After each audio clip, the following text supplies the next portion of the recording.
EMI module सोडवताय, complete झालेलं असलं पाहिजे. बघा आता चॅप्टर बरोबरच मॉड्यूल कम्प्लीट व्हायला पाहिजे.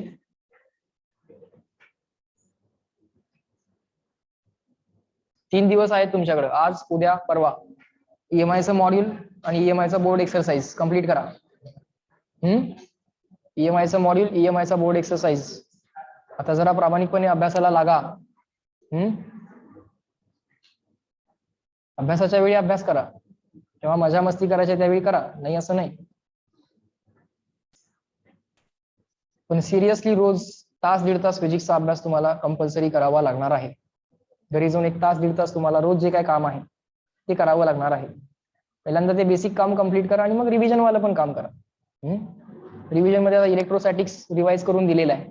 कपॅसिटन्स वाला पार्ट अजून रिवाइज करायचा राहिला, पण इलेक्ट्रोस्टॅटिक्स वाला झालाय. बरोबर. सो वेळ मिळाला की पटकन लगेच इलेक्ट्रोस्टॅटिक्सचे एक्झाम्पल्स मॉड्यूल मधले जे काय आहेत परत बघून घ्या.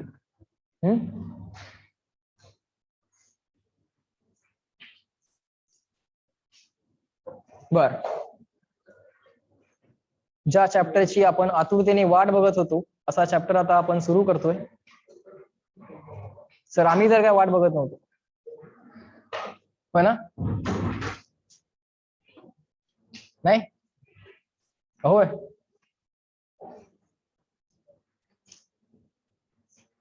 काय चॅप्टरचं नाव?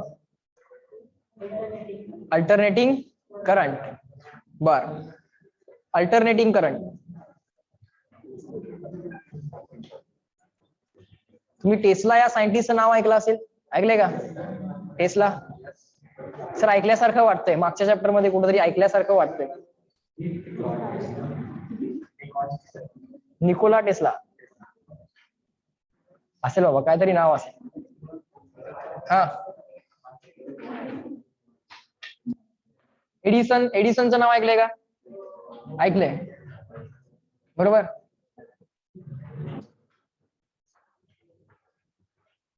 इलेक्ट्रिसिटी प्रोड्यूस करता येते हे समजल्यानंतर हे जे काय सायंटिस्ट होते त्यांनाही पैसे कमवायचे असतात, बरोबर ना? पैसे कमवायचे असतात की नाही त्यांना? कमवायचे असतात त्यांनाही. तर ते जे काही शोध लावतात त्याचे पेटंट्स ते कंपनीजना देतात, मोठ्या मोठ्या प्रोडक्शन कंपनीजना देतात. मग बल्ब क्रिएट केला एडिसननं की इलेक्ट्रिसिटीचा यूज करून तुम्हाला बल्ब पण क्रिएट करता येईल. मग ते पेटंट्स कंपनीजकडे असतात, त्या कंपनीज काय करतात? बल्ब प्रोड्यूस करतात, लोकांना विकतात, पैसे येतात. त्या पैशांमधला काही हिस्सा जो काय असतो तो पेटंटला जे काय त्यांचं पर्सेंटेजेस वगैरे जे काय ठरलेले असतील त्या हिशोबाने त्याचे पैसे सायंटिस्टला पण मिळत असतात, बरोबर का नाही? हे झालं commercial part of it. Edison जो काय होता तो इलेक्ट्रिसिटी ट्रान्समिट पण करायचं म्हणत होता, पण ती ट्रान्समिट करायची सिस्टीम जी त्यानं तयार केली होती ती होती डीसी. इलेक्ट्रिसिटी ट्रान्समिट करून सगळ्या लोकांपर्यंत पोहोचली पाहिजे, फॅक्टरीजना पोहोचली पाहिजे, घरी पण पोहोचली पाहिजे. पण ती ट्रान्समिशनची सिस्टीम जी होती ती कुठल्या टाईपची होती? डीसी. त्याच्यामध्ये पोलॅरिटी न चेंज होणारा करंट होता किंवा पोलॅरिटी न चेंज होणारा पोटेन्शियल डिफरन्स होता. पोटेन्शियल डिफरन्स किंवा ईएमएफ किंवा व्होल्टेज जे होतं ते पोलॅरिटी चेंज न होणार होतं, बरोबर? टेस्ला म्हणत होता नाही डीसी नसलं पाहिजे, ते एसी असलं पाहिजे. टेस्ला काय म्हणत होता? ते एसी असलं पाहिजे, बरोबर? पण टेस्लाला एवढं कोणी सिरियसली घेत नव्हतं त्यावेळी, बरोबर?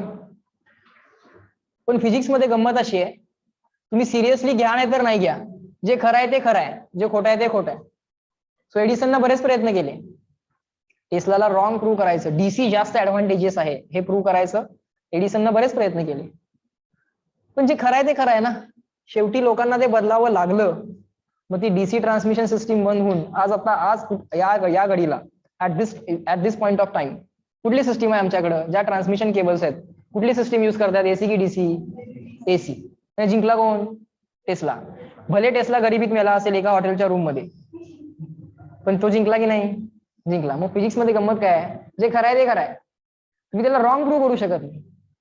समजतंय का? ही गंमत आहे. बर.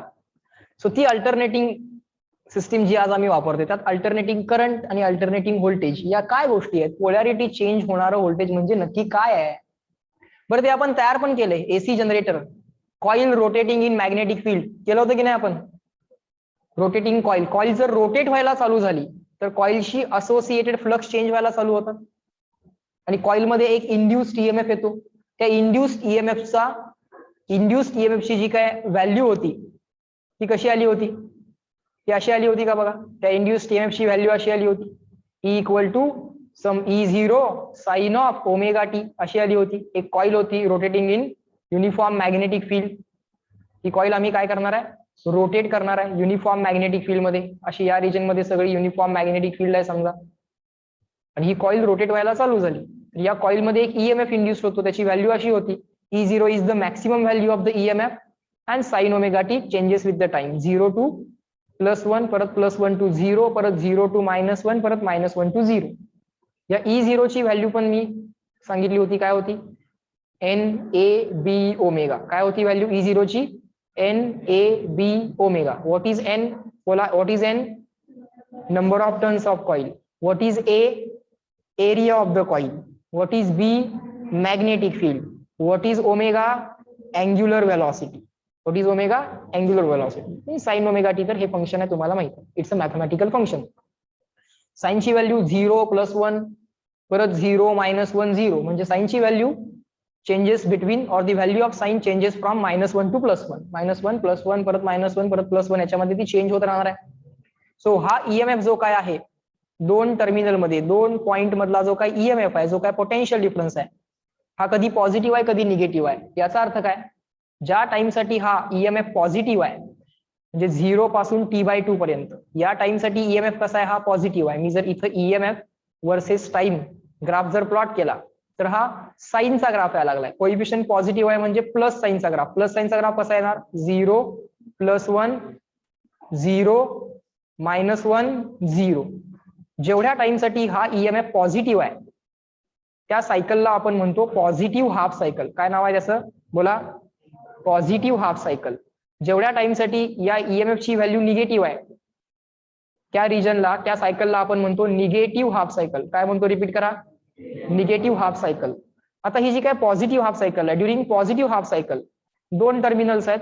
या दोन टर्मिनल्सना आपण नाव देऊयात एक्स आणि वाय. समजा पॉझिटिव्ह हाफ सायकलला एक्स टर्मिनल हायर पोटेन्शियल आहे, वाय टर्मिनल लोअर पोटेन्शियल आहे. थोड्या वेळासाठी एक्स टर्मिनल हायर पोटेन्शियल आहे, वाय टर्मिनल लोअर पोटेन्शियल आहे. रिमेनिंग हाफ टाइम साठी काय होणार आहे? एक्स हायर पोटेन्शियलला आधी होता, आता तो काय असेल? लोअर पोटेन्शियलला असेल, आणि वाय हायर पोटेन्शियलला असेल. म्हणजे थोड्या वेळासाठी हाफ टाइम साठी एक्स हायर पोटेन्शियलला आहे आणि हाफ टाइम साठी वाय हायर पोटेन्शियलला आहे. या दोन पॉइंट मध्ये पोलॅरिटी कंटिन्युअसली काय व्हायला लागली आहे? कंटिन्युअसली म्हणण्यापेक्षा हाफ ऑफ टाइम नंतर काय व्हायला लागली आहे? चेंज व्हायला लागली. सो अशा टाइपचा जो काय ईएमएफ आहे किंवा पोलॅरिटी चेंज होणारा करंट, एकदा करंट राईटला जातोय, थोड्या वेळासाठी हाफ टाइम साठी राईटला जातोय, एक वायर आहे समजा, अशी वायर आहे, हाफ टाइम साठी राईटला जातोय करंट, परत हाफ टाइम साठी करंट लेफ्टला जातोय, परत राईटला जातोय, परत लेफ्टला जातोय. मग अशा टाइपचा जो काय करंट आहे तो पोलॅरिटी चेंज होण्यामुळे करंट तयार झालाय, म्हणजे एक्स आणि Y. Current always flows from higher potential to lower potential. जोपर्यंत एक्स हायर पोटेन्शियल आहे तोपर्यंत करंट एक्स टू वाय. जेव्हा वाय हायर पोटेन्शियल आहे तेव्हा करंट वाय टू एक्स, परत एक्स टू वाय, परत वाय टू एक्स. अशा टाइपच्या करंटला काय म्हणतात? Alternating current. बरोबर. सो एसी आणि डीसी फरक समजायला लागला. जर एक्सच कायम एक्सच कायम हायर पोटेन्शियलला असेल आणि वायच कायम लोअर पोटेन्शियलला असेल तर त्या ईएमएफला किंवा त्या व्होल्टेजला काय म्हणणार? डायरेक्ट ईएमएफ किंवा डायरेक्ट व्होल्टेज. जर एक्सच कायम हायर पोटेन्शियलला असेल तर करंट ऑलवेज कसा असेल? X to Y. अशा टाइपच्या करंटला काय म्हणाल? Direct current. काय म्हणाल? Direct current. बरोबर. म्हणजे डायरेक्ट आणि अल्टरनेटिंग याचे मिनिंग पहिल्यांदा आम्हाला समजू दे. समजलं आम्हाला डायरेक्ट आणि अल्टरनेटिंगचं मिनिंग? तर सगळ्यात पहिली गोष्ट जी आता आपण लिहून घेणार ती अशी लिहा. द फर्स्ट थिंग, हेडिंग त्या चॅप्टरचं alternating current. Alternating current. Just right down along with me नाव. Alternating current. त्याच्यामध्ये पहिली गोष्ट लिहा डायरेक्ट करंटची definition. Direct current, direct current और डायरेक्ट व्होल्टेज. डायरेक्ट करंट म्हणजे खाली लिहा तिथं डीसी, किंवा डायरेक्ट व्होल्टेज, याचं मिनिंग पहिल्यांदा लिहूयात, मग अल्टरनेटिंगचं पण लिहू. डायरेक्ट करंट और डायरेक्ट व्होल्टेज, डायरेक्ट करंट और डायरेक्ट व्होल्टेज याचं मिनिंग काय? if the direction of current if the direction of current is not changing with time, not la underline, is not changing with time, just keep on writing along with me. If the direction of current is not changing with time,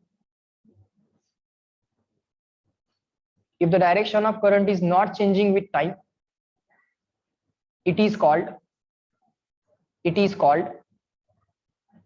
direct current.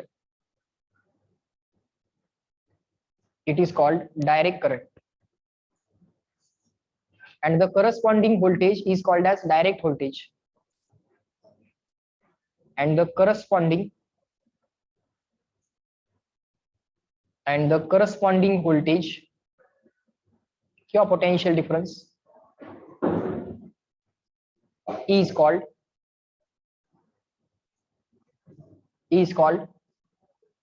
direct voltage. Next, alternating current and alternating voltage.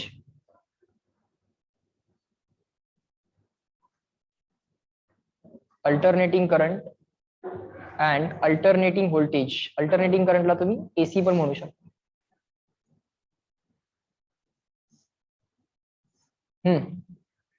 काय लिहिणार आपण? If the direction of current, तर short मध्ये लिहिलं तरी चालेल. If the direction of current is not changing की changing? Changing, correct. Is changing with time, is changing with time. If the direction of current is changing with time, it is called alternating. It is called alternating current.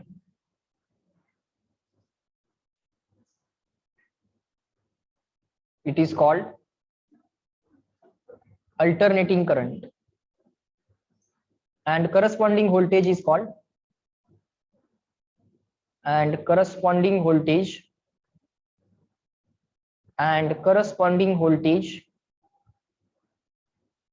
is called alternating voltage.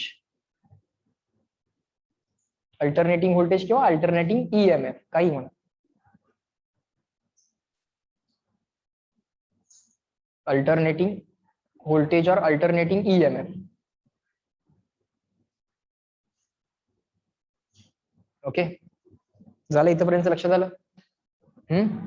बर, आता direct current मध्ये पण दोन type आहेत. Direct current DC चे पण दोन types आहेत. There are two types of DC.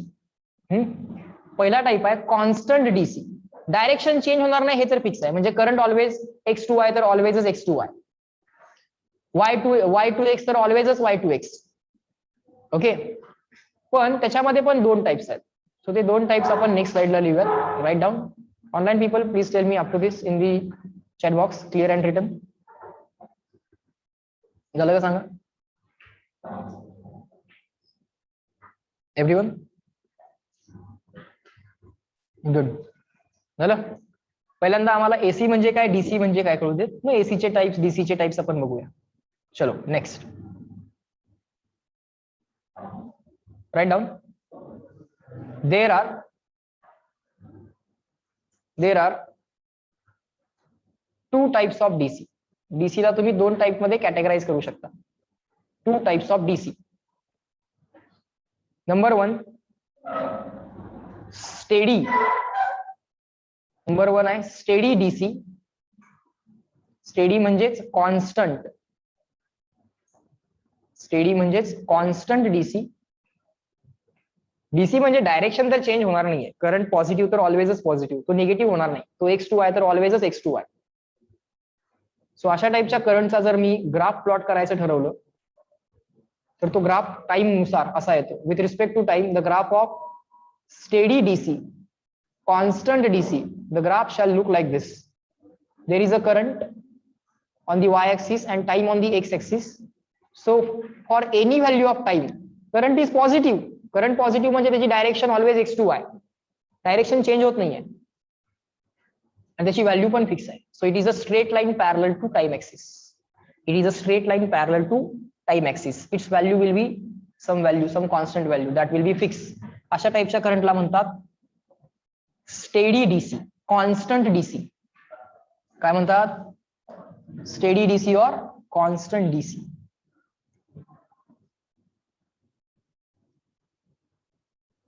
Number 2, variable DC. Variable DC, DC आहे म्हणजे पोलॅरिटी चेंज होणार आहे का? पोलॅरिटी नाही चेंज होणार. मग काय चेंज होणार आहे? काय वाटतंय तुम्हाला? What will change? पोलॅरिटी तर चेंज होणार नाही, म्हणजे करंट पॉझिटिव्ह तर पॉझिटिव्हच. हा, काय चेंज होईल? करंट चेंज होईल. कशामध्ये? डायरेक्शन मध्ये की मॅग्निट्यूड मध्ये? मॅग्निट्यूड मध्ये. So value of the current may change but it will always remain positive. Negative असेल तर ऑलवेज रिमेन निगेटिव्ह. निगेटिव्ह असेल तर ऑलवेज रिमेन निगेटिव्ह. पॉझिटिव्ह असेल तर always remain positive. Polarity change नाही व्हायला पाहिजे. डीसी म्हणजे पोलॅरिटी नाही चेंज व्हायला पाहिजे. सो करंट ऑलवेज पॉझिटिव्हच प्लॉट होणार, पण चेंज होतो टाइम नुसार. टाइम मध्ये कुठलाही कर्व मागं जात नाही, हेही लक्षात घ्या. You can never draw graph like this. You can never draw the graph like this. Time मध्ये असं मागे येऊ शकतो का आपण? टाइम मध्ये असं मागे येऊ शकतो का? नाही. सो अशा टाइपचे ग्राफ इम्पॉसिबल ग्राफ असतात. ते ग्राफ बघून सुद्धा, काही ग्राफ बघून सुद्धा ऑप्शन इलिमिनेट करता येतात. This kind of graph will be called as what? Variable DC. Current पॉझिटिव्हच आहे, पोलॅरिटी चेंज केली नाही आहे करंटनी. Current is always positive. Zero झाला असेल एखाद्या मोमेंटला चालेल, काय अडचण नाही.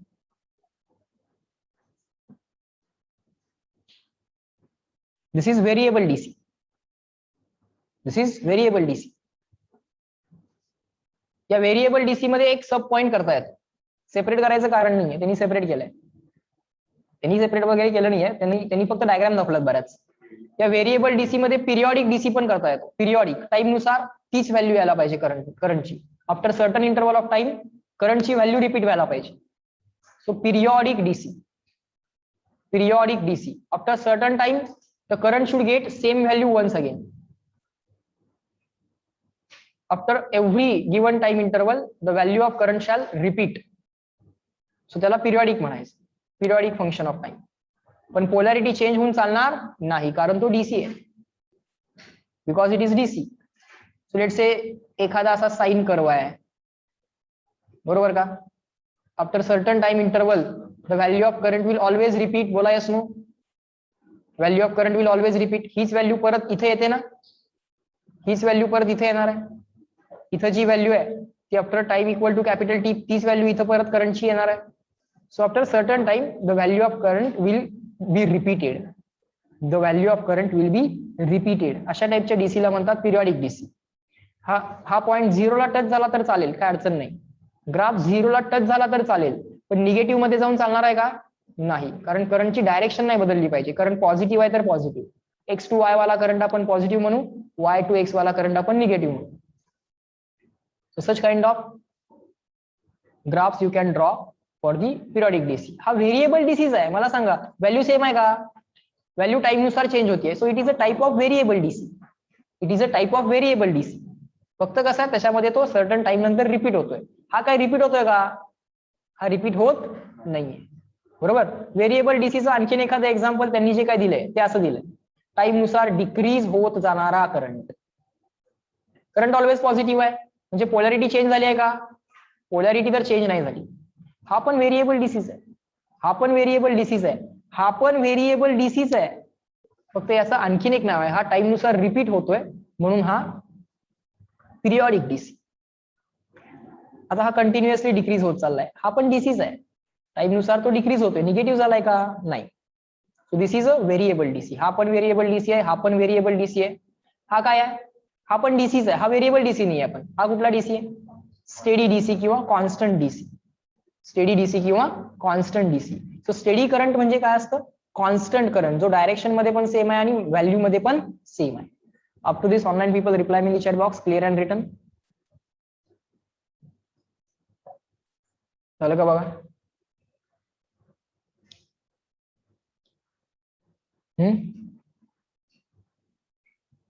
झालं?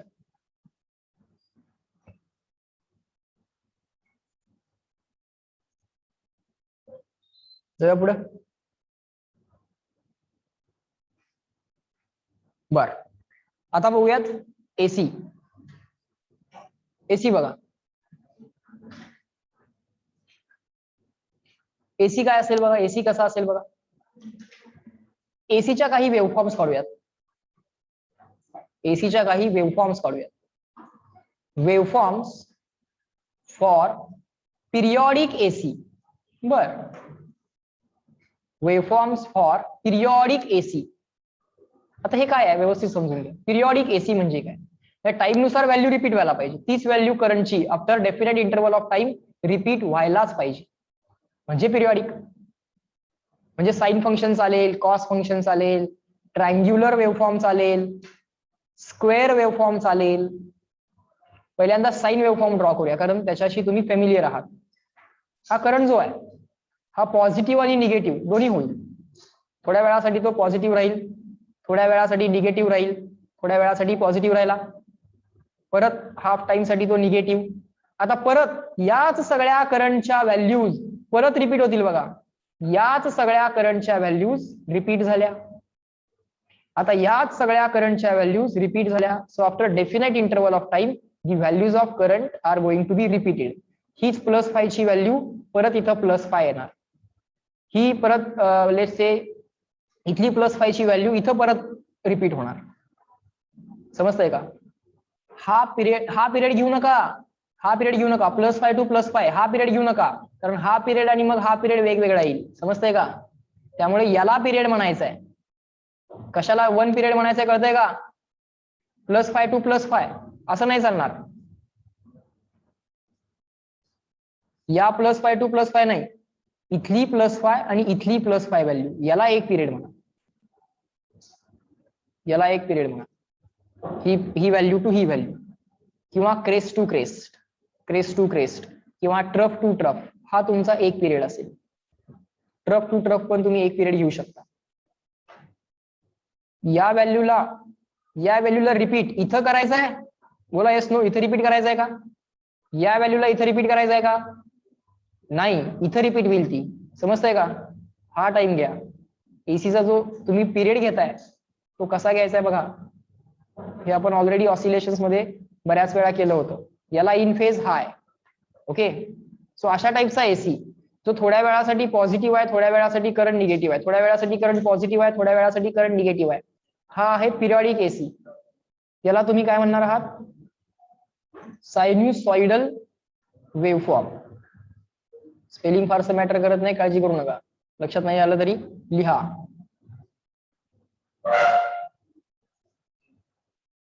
ही कुठली वेवफॉर्म आहे? Sinusoidal waveform.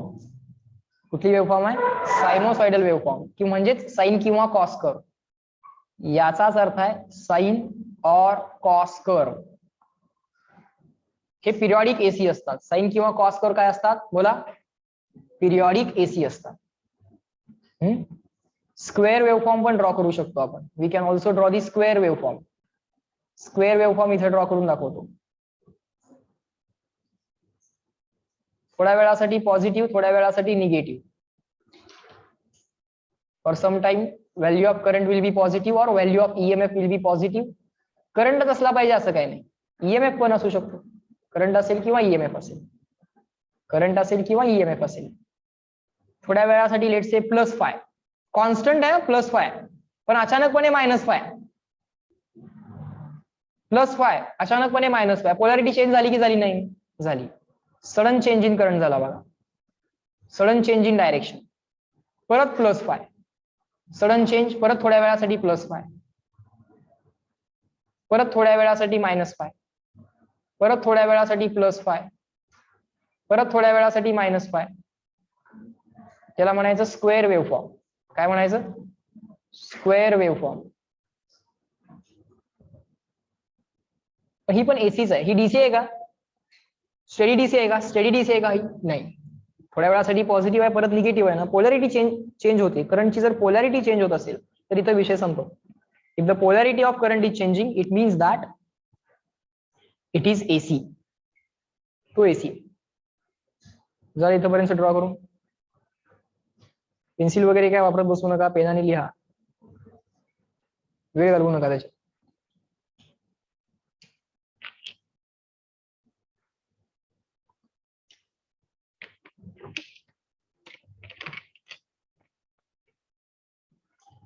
बर, आता ट्रँग्युलर वेव्हफॉर्म काढूया. ट्रँग्युलर एसी दाखवूयात. इथंच दाखवूयात, सगळे एकाच डायग्राम मध्ये मला दाखवायचं आहे. ट्रँग्युलर वेव्हफॉर्म कशी ड्रॉ करतो बघा. इकडं करंट किंवा ईएमएफ, इकडं टाइम. करंट इन्क्रीज होत जातोय पॉझिटिव्ह मध्ये डिक्रीज होत जातोय. आतापर्यंत करंट कसा होता? पॉझिटिव्हच होता. इन्क्रीज होईल, डिक्रीज होईल. आतापर्यंत करंट कसा होता? व्हेरिएबल डीसी होता. एवढाच जर करंट काढला असता तर याला काय म्हटलं असतं? Variable DC. कारण पोलॅरिटी चेंज झाली आहे का? नाही. करंट पॉझिटिव्हच राहिलाय. वाढलाय, कमी झालाय, ठीक आहे, पण करंट पॉझिटिव्हच राहिलाय. पण आता करंट काय झाला? निगेटिव्ह. परत वाढला, परत कमी झाला. सो अशा टाईपचा जो काय करंट आहे, अशा टाईपची जर वेव्हफॉर्म आली, straight line straight line straight line straight line, अशा टाईपच्या वेव्हफॉर्मला म्हणतात ट्रायंग्युलर वेव्हफॉर्म. काय म्हणतात? Triangular waveform. अशा टाईपच्या वेव्हफॉर्मला म्हणतात ट्रायंग्युलर वेव्हफॉर्म. हा पण एसीच आहे. हा पण एसीच आहे. हा पण काय आहे? एसीच आहे.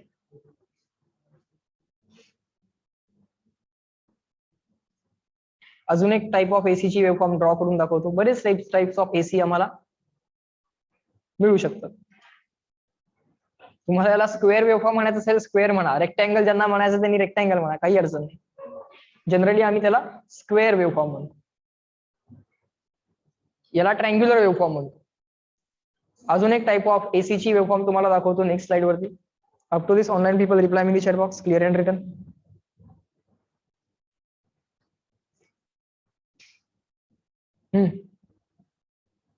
CW एसीच्या वेव्हफॉर्म्स जमतायत आम्हाला?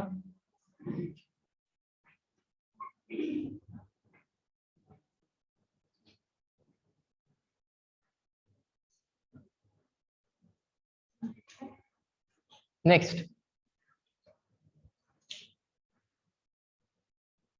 बघा, आणखीन एक वेव्हफॉर्म ड्रॉ करून दाखवतो. तर ही वेव्हफॉर्म कशी आहे थोडंसं ऑब्झर्व करा. हा टाइम ऍक्सिस, हा करंट किंवा ईएमएफ, करंट किंवा ईएमएफ.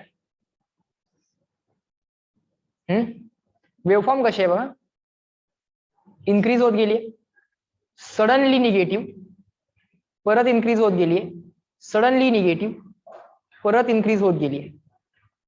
सो ही स्ट्रेट लाईन आहे, व्हर्टिकल लाईन आहे. ही स्ट्रेट लाईन आहे, व्हर्टिकल लाईन आहे. सडनली निगेटिव्ह होती, व्हॅल्यू सडनली निगेटिव्ह होती. Such type of waveform is called as सॉ टूथ वेव्हफॉर्म. काय म्हणतात त्याला? सॉ टूथ वेव्हफॉर्म. काय नाव आहे याचं? सॉ टूथ वेव्हफॉर्म. का बरं? What is the meaning of सॉ? कटिंग साठी वापरताना एखादा ऑब्जेक्ट कट करायचा असेल तर कटिंग साठी जी तुम्ही सॉ वापरता, मराठी शब्द काय त्याच्यासाठी बघा? ब्लेड सारखं असतं पण त्याला असे अप्स अँड डाऊन्स आहेत, क्रेस्ट आहेत. क्रेस्ट ट्रफ आहे.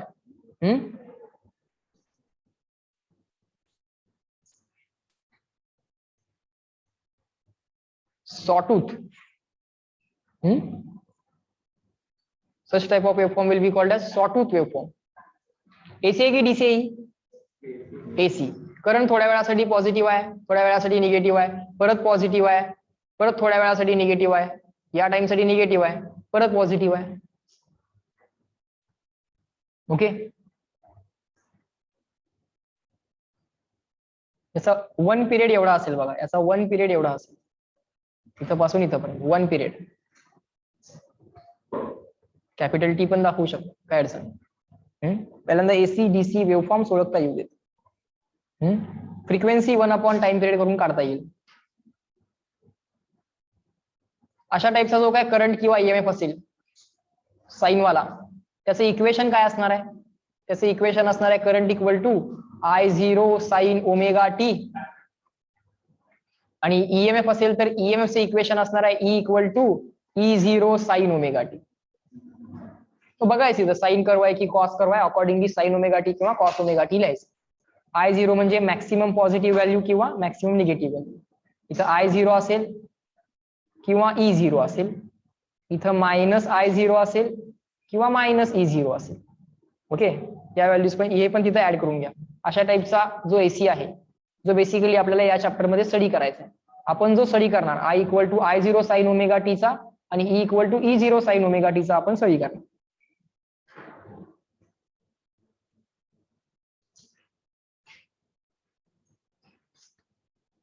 बरोबर. Instantaneous current at time t ला करंट किती? ऑसिलेशन सारखंच आहे, ऑसिलेशन सारखंच आहे ना. X equal to a sine omega t, आठवत आहे का?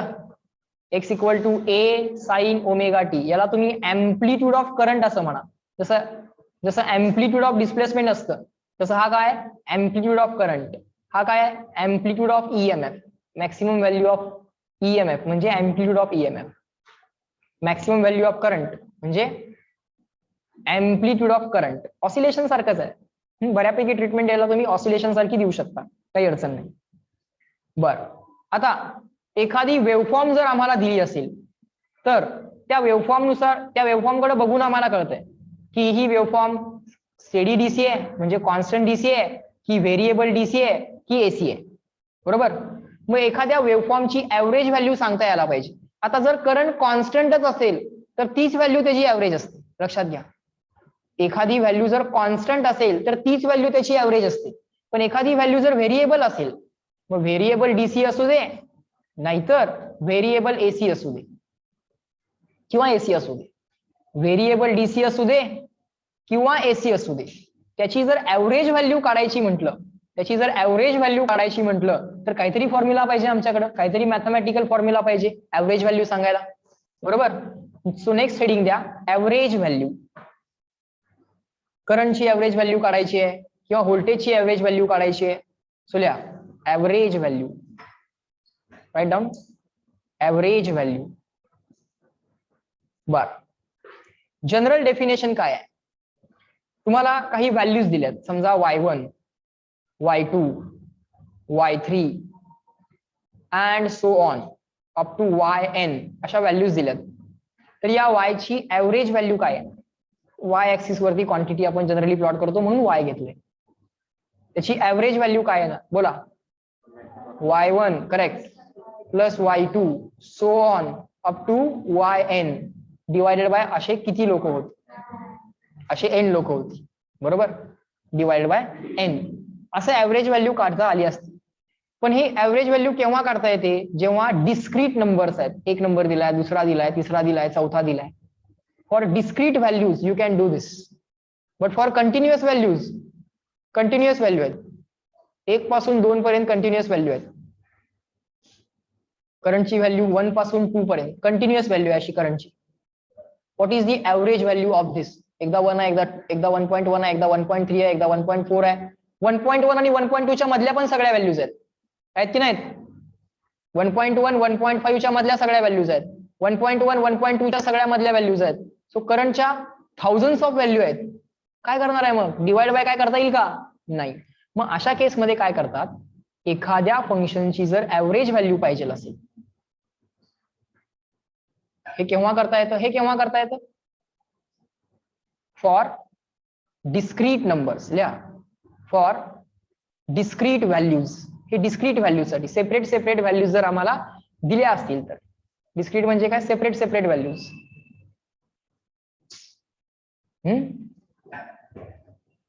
सेपरेट व्हॅल्यूज जर आम्हाला दिल्या असतील तर. पण जर एखादा ग्राफ दिला किंवा कंटिन्युअस व्हॅल्यूज जर असतील तर काय? तर मात्र अडचण होणार. तर मात्र अडचण होणार. म्हणजे कंटिन्युअस व्हॅल्यूज जर असतील, किती व्हॅल्यूज आहेत कळतच नाही ना, किती व्हॅल्यूज आहेत माहितच नसते, मग काय करायचं? मग ऍव्हरेज कसं काढायचं? तर त्यासाठी काहीतरी टेक्निक डिझाईन केली पाहिजे. Versus X. Y is changing with the X. वायच्या व्हॅल्यू चेंज होतात. ओके, असं काहीतरी फंक्शन आहे. Y is a function of X and you want to find out average value of Y. Y is a function of X म्हणजे Y X नुसार change होतो. मग अशा केसमध्ये काय करायचं, तर अशा केसमध्ये या ग्राफचा इक्विव्हॅलंट डीसी ग्राफ ड्रॉ करायचा. काय करायचा, या ग्राफचा इक्विव्हॅलंट डीसी ग्राफ, स्टेडी आता पण हा डीसीच आहे, पण स्टेडी डीसी वाला ग्राफ ड्रॉ करायचा. या ग्राफचा इक्विव्हॅलंट ग्राफ जेव्हा बाळांनो तुम्ही ड्रॉ कराल तेव्हा हे कसं होईल सांगतो मी तुम्हाला. समजून घ्या ऍव्हरेजिंगची मेथड, ऍव्हरेजचं मॅथमॅटिकल मिनिंग काय आहे. What is the mathematical meaning of the average. या सगळ्या व्हॅल्यूज साठी वायची एकच व्हॅल्यू सिलेक्ट करायची. काय करायचं आपल्याला, या सगळ्या वायच्या व्हॅल्यूज साठी वायची व्हॅल्यू बघा इथं पासून वायची मॅक्सिमम व्हॅल्यू ही आहे, वायची मिनिमम व्हॅल्यू ही आहे. वेगवेगळ्या एक्सच्या व्हॅल्यूज साठी वेगवेगळ्या वायच्या व्हॅल्यूज आहेत. वाय इनिशियली इन्क्रीज होत गेलाय, परत डिक्रीज होत गेलाय, परत अजून डिक्रीज, परत इन्क्रीज, परत इन्क्रीज, डिक्रीज. सो वायच्या या सगळ्या पॉसिबल व्हॅल्यूज आहेत. या सगळ्या व्हॅल्यूज पैकी एक व्हॅल्यू ऑफ वाय सिलेक्ट करायची आहे which will represent the average value of all this values of Y. So ती ऍव्हरेज व्हॅल्यू समजा आपण ही चूज केली, तर या वायच्या ऍव्हरेज व्हॅल्यूजनी एक कंडिशन सॅटिस्फाय केली पाहिजे. बर, आता आम्हाला या सगळ्या वायच्या ऍव्हरेज व्हॅल्यू, या सगळ्या वायच्या व्हॅल्यूसाठी एकच वायची व्हॅल्यू पाहिजे, पण त्यासाठी मला चेक करायचं आहे, जे असं चेक करायचं आहे की x1 काय, x ची व्हॅल्यू काय होती, इनिशियल व्हॅल्यू काय होती, फायनल व्हॅल्यू काय होती. म्हणजे मला या सगळ्या वायच्या व्हॅल्यूसाठी मला ऍव्हरेज नको आहे. मला वायच्या या पॉइंट पासून या पॉइंट पर्यंत ज्या व्हॅल्यूज होत्या, इथे व्हॅल्यू ही होती, या पॉइंटला करस्पॉन्डिंग, या पॉइंटला करस्पॉन्डिंग, या पॉइंटला करस्पॉन्डिंग. सो या सगळ्या पॉइंट्सना करस्पॉन्डिंग ज्या काही वायच्या व्हॅल्यूज होत्या त्या कुठल्या इंटरवल मध्ये होत्या, त्या x1 पासून x2 या इंटरवल मध्ये होत्या. ओके, सो मुद्दाम मी x0 घेत नाहीये, कारण x0 घेऊन मी तुम्हाला पटकन करून दाखवलं असतं, पण जनरल केस विचारत घ्या. x1 पासून x2 पर्यंत जी इंटरवल आहे त्याच्यामध्ये ज्या काय वायच्या पॉसिबल व्हॅल्यूज होत्या त्या इंटरवलला मी परत इथे ड्रॉ करणार. x1 पासून x2 या इंटरवलला परत ड्रॉ करणार आणि त्या सगळ्या वायच्या व्हॅल्यूज साठी एकच वायची व्हॅल्यू ड्रॉ करणार, एकच वायची व्हॅल्यू ड्रॉ करणार. आता ही जी एकच वायची व्हॅल्यू ड्रॉ केलेली आहे, या व्हॅल्यूला वायची ऍव्हरेज व्हॅल्यू तेव्हा म्हणता येतं जेव्हा हा एरिया अंडर द कर्व आणि हा area under the curve equal असतात. समजलं का काय कंडिशन आहे. हा एरिया अंडर द कर्व आणि हा एरिया अंडर द कर्व जर इक्वल आला तरच या सगळ्या वायच्या व्हॅल्यूज साठी जी एक वायची व्हॅल्यू तुम्ही घेतलेली आहे that value will be called as average value. समजलं केव्हा ऍव्हरेज म्हणायचं असतं. So mathematically speaking this value will represent the average if this area under the curve and this area under the curve are equal. area under the curve काय शिकवलंय म्हणजे integration ना. Area under curve म्हणजे काय, integration y dx.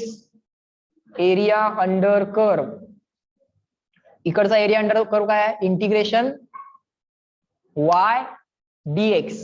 पण बाळांनो x ला limits आहेत. काय लिमिट्स आहेत, 0 टू इन्फिनिटी आहे का ते नाही. काय लिमिट्स आहेत, x1 to x2. So x1 to x2. So हा झाला एरिया अंडर द कर्व या ग्राफचा. पण या ग्राफचा एरिया अंडर द कर्व म्हणजे रेक्टँगलचा एरिया बोला, यस नो. रेक्टँगलचा एरिया कसा काढणार, दिस साइड लेंथ इंटू दिस साइड लेंथ. दिस साइड लेंथ किती असणार, y ऍव्हरेज, दिस मार्किंग मायनस दिस मार्किंग म्हणजे y ऍव्हरेज मायनस 0 म्हणजेच y average multiplied by he value कशी काढणार, दिस साइड लेंथ कसं काढणार, दिस मार्किंग मायनस दिस मार्किंग म्हणजे x2 मायनस x1 करा. x1 मायनस x2 करू नका, काय करा, x2 मायनस x1 करा. झाला का रेक्टँगलचा एरिया. समजलं इथपर्यंत तुम्हाला. Up to this reply me in the chat box clear and written. Next स्टेपला आपल्याकडे y ऍव्हरेजचा फॉर्म्युला असणार आहे. हा x2 मायनस x1 आपण या एरिया अंडर कर्वला डिवाइड करायला पाठवणार आहे. नेक्स्ट स्टेपला आपल्याकडे y ऍव्हरेजचा फॉर्म्युला असेल. Up to this online people reply me in the chat box clear and written. Average व्हॅल्यूची कॉन्सेप्ट समजून घ्यायला लागलो. हा एरिया अंडर द कर्व आणि हा area under the curve match व्हायला पाहिजे तरच ही व्हॅल्यू y ऍव्हरेज म्हणायची. only then we can say that this is the value of y average.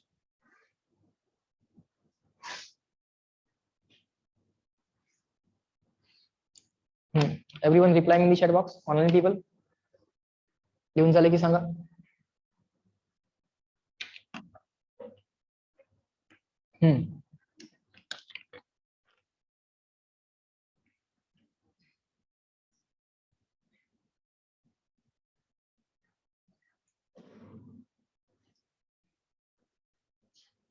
झालं.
Next, integration y dx limits from x1 to x2 is equal to y average into x2 minus x1 bar. काय आलंय? Integration y dx limits from x1 to x2 is equal to y average multiplied by x2 minus x1. So therefore y average, y ची average value quantity जी y axis वरती आहे त्याची average value is equal to काय असते? हे x2 minus x1 गेलं divide करायला, मग ते झालं 1 upon x2 minus x1 integration from x1 to x2 y dx. y dx. That's the formula for average value of quantity on the y axis. That's the formula for average value of quantity on the y axis. Y average is equal to 1 upon x2 minus x1 integration from x1 to x2 y dx. 1 upon x2 minus x1 integration from x1 to x2 y dx. But we know y is a function of x. Y x नुसार बदलतोय, जसं current is a function of time, तसं y is a function of x. Y is equal to f of x. Therefore f of x ची average value म्हणा किंवा y average म्हणा, f of x ची average value म्हणा किंवा y average म्हणा, त्याला असं लिहिता येतं ट्रायंगल म्हणजे ऍव्हरेज, ट्रायंग्युलर ब्रॅकेट म्हणजे काय? ऍव्हरेज. ट्रायंग्युलर ब्रॅकेट म्हणजे काय? ऍव्हरेज. मीन व्हॅल्यू पण म्हणता येतं, y बार असंही म्हणता येतं, y ऍव्हरेज म्हणा, ट्रायंगल म्हणा, f of x ऍव्हरेज म्हणा, ट्रायंगल मध्ये f of x लिहा, y म्हणजेच f of x आहे, फंक्शन ऑफ x आहे, मीन व्हॅल्यू म्हणा. या सगळ्याचा अर्थ काय आला? 1 upon x2 minus x1 integration of y dx. y ला कसं रिप्लेस करणार आहे आता आपण? Function of x. y is a function of x. y ऍव्हरेजला, ऍव्हरेज म्हणजेच ट्रायंगल म्हणजेच वरती बार लिहिला किंवा असा ट्रायंग्युलर ब्रॅकेट आहे. हा कुठला ब्रॅकेट आहे? Triangular bracket. त्याचा अर्थ असतो average. Average value of y is equal to mean value of y. आता y dx मधल्या y ला रिप्लेस करा f of x न. So it will be instead of y you will write f of x. So 1 upon x2 minus x1 integration from x1 to x2 f of x dx. 1 upon x2 minus x1 integration from x1 to x2 f of x dx किंवा y dx. That is the average value of f of x किंवा average value of y. Okay. Similarly जसं y is a function of x आहे, तसं similarly तुमचा जो काय current आहे that current will be the function of time, किंवा तुमचा जो काही EMF आहे तो EMF will be the function of time. बरोबर की नाही? करंट किंवा EMF जो आहे that will be the function of time. So मला करंटची ऍव्हरेज व्हॅल्यू सांगा. y ला करंट न रिप्लेस करा आणि x ला टाइम न रिप्लेस करा. बोला करंटची ऍव्हरेज व्हॅल्यू कसं काढणार मी? 1 अपॉन इकडे कसं आहे 1 अपॉन x2 मायनस x1, तसं इथं काय लिहू? 1 upon 1 upon t2 minus t1 integration from t1 to t2 जसं y dx. y च्या ऐवजी कोण आहे? या इक्वेशन कडे बघून सांगा. y च्या ऐवजी कोण आहे? I current. Correct. So I into dx च्या ऐवजी कोण? Instead of dx dt. So that will be I dt. तसे ऍव्हरेज ईएमएफ कसं काढणार? EMF is a function of time. 1 upon t2 minus t1 पुढं integration from t1 to t2 y dx सारखं e dt. EMF that will be function of time. नंतर तुम्ही त्या EMF ला replace कराल as a function of time. Up to this reply in the chat box clear and written. पहिल्यांदा average समजू दे, मग आरएमएस ला नंतर जाऊ. पहिला ऍव्हरेज समजू दे.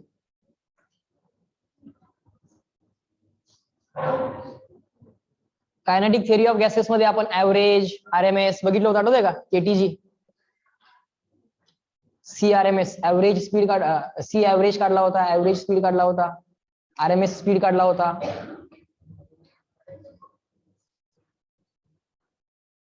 गुड झालं.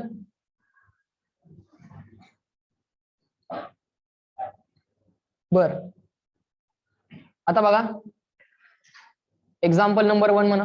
हेडिंग द्या किंवा लिहा माझ्या बरोबर लिहा. क्वेश्चन नंबर 1 म्हणा. काय विचारलंय बघा एक्झाम्पल नंबर 1 मध्ये. Let me read the question. Module मध्ये चेक करा तुम्ही. Find the average value of current shown graphically. Find average value of current. Question कसा आहे? Find average value of current. करंटची मला ऍव्हरेज व्हॅल्यू काढायची. बघूया काय करता येईल. ग्राफिकली दाखवले सगळं. ग्राफिकली दाखवले सगळं. ग्राफ काढा, ड्रॉ करा. काय केले बघा, असा एक ट्रायंगल दाखवलाय, असा एक ट्रायंगल दाखवलाय. बर ट्रायंगल तर ट्रायंगल. इथं टाइमची व्हॅल्यू 0 आहे, t1 0 आहे. इथं फायनल टाइमची व्हॅल्यू 2 सेकंद आहे. इथं टाइम आहे, ब्रॅकेट मध्ये लिहिलंय सेकंड, म्हणजे टाइम मेजर्ड इन सेकंड. असा एक ट्रायंगल ड्रॉ केला त्यांनी. इथं करंटची इनिशियल व्हॅल्यू 0 आहे, 0 to 10 होते, परत 10 ची 0 होते. आम्हाला दिलाय त्यांनी करंट, आणि करंटच्या ब्रॅकेटमध्ये लिहिलंय अँपियर. करंटच्या ब्रॅकेटमध्ये लिहिलंय अँपियर. आम्हाला करंटची ऍव्हरेज व्हॅल्यू पाहिजे. 0 to 10 पण होते, 10 ची 2 पण, 10 ची परत 0 पण होते, आणि टाइम इंटरवल आहे 0 to 2. काय असणार माझं logic? I average is equal to, बोला I average is equal to 1 upon t2 minus t1 integration from integration from t1 to t2 y dx सारखं I dt. बरोबर समजायला लागलंय? बरं 1 अपॉन t2 मायनस t1 काय, कुठल्या टाइम इंटरवलचं ऍव्हरेज पाहिजे आहे? ते 0 to 1 चं पण सांगतील, तसं पण करू शकतात. ते 0 to 1 चं पण सांगू शकतात, पण त्यांनी आता काय बोललंय का? नाही. मग आता आपण टाइमची व्हॅल्यू काय घेऊयात? 0 to 2 घेऊयात. मग इथं काय लिहू? 1 अपॉन 0 मायनस 2 की 2 minus 0? 2 minus 0 integration from 0 to 2, 0 to 2 integration I dt, integration I dt.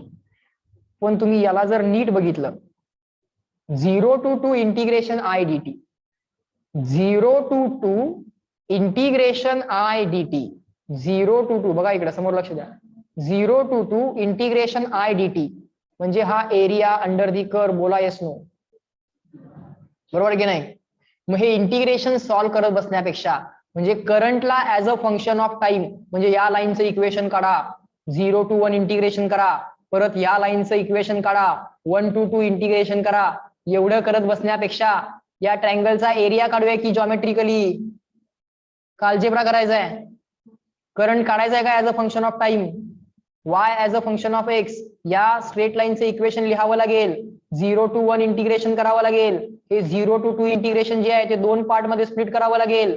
0 to 1 integration and 1 to 2 integration. 0 to 1 इंटिग्रेशनला या लाईनचं इक्वेशन लिहावं लागेल current as a function of time. 1 to 2 ला या लाईनचं इंटिग्रेशन लिहावं लागेल. एवढं कोण करत बसणार? त्याच्याऐवजी काय म्हणूया, हा काय आहे, हा ब्रॅकेट काय आहे, एरिया अंडर कर्व बर is equal to I average. समजून घ्या व्यवस्थित. हा 1/2 - 0 म्हणजे 1/2. बर एरिया अंडर दी कर्व, हा जो काय एरिया आहे हा कुणाचा एरिया आहे, ट्रॅपेझियम आहे, स्ट्रेट लाईन आहे, काय आहे, काय आहे, हे ट्रँगल आहे. मग 1/2 बेस इंटू हाईट करूया. हा ऑलरेडी बाहेर असणारा 1/2 परत कर्ली ब्रॅकेट टाका. बर एरिया अबो एक्स ऍक्सिस असेल तर पॉझिटिव्ह घ्यायचं आहे, हे पण लक्षात ठेवा. आणि एरिया बिलो एक्स ऍक्सिस असेल तर निगेटिव्ह. कळतंय का? सो जेव्हा जेव्हा एरिया कॅल्क्युलेट कराल तेव्हा अबो एक्स ऍक्सिस असेल तर पॉझिटिव्ह आणि बिलो एक्स ऍक्सिस असेल तर निगेटिव्ह. सो इथे लिहा नोट, एक्स्ट्रा पॉईंट म्हणून लिहा. हे विसरू नका नाहीतर आन्सर चुकणार. कारण ग्राफ त्यांनी निगेटिव्ह मध्ये पण देणार आहेत. पुढे असे काही ग्राफ आहेत जे नुसते पॉझिटिव्ह मध्ये नाही आहेत, निगेटिव्ह मध्ये पण आहेत. तर त्यांचा एरिया काय लिहिला पाहिजे, जो निगेटिव्हला पार्ट, जो पार्ट निगेटिव्ह मध्ये आहे त्याचा एरिया काय लिहिला पाहिजे, निगेटिव्ह. एरिया अबो एक्स ऍक्सिस पॉझिटिव्ह लिहा. एरिया अबो एक्स ऍक्सिस तो तुम्ही काय सबस्टिट्यूट करणार, positive. And area below x axis just keep on writing area below x axis तो तुम्ही मुलांनो निगेटिव्ह टाका. ओके चला या इकडे परत. आता ही जी काही एरियाची व्हॅल्यू, पहिल्यांदा व्हॅल्यू कॅल्क्युलेट करत चला आणि मग ठरवत चला पॉझिटिव्ह व्हॅल्यू लिहायची की निगेटिव्ह व्हॅल्यू लिहायची. आता तर पॉझिटिव्ह लिहायचे, कळलेलंच आहे, क्लिअर आहे. हा एरिया अबो दी एक्स ऍक्सिस आहे. 1/2 बेस इंटू हाईट. 1/2 लिहिला. बेस किती येणार, दिस मार्किंग मायनस दिस मार्किंग.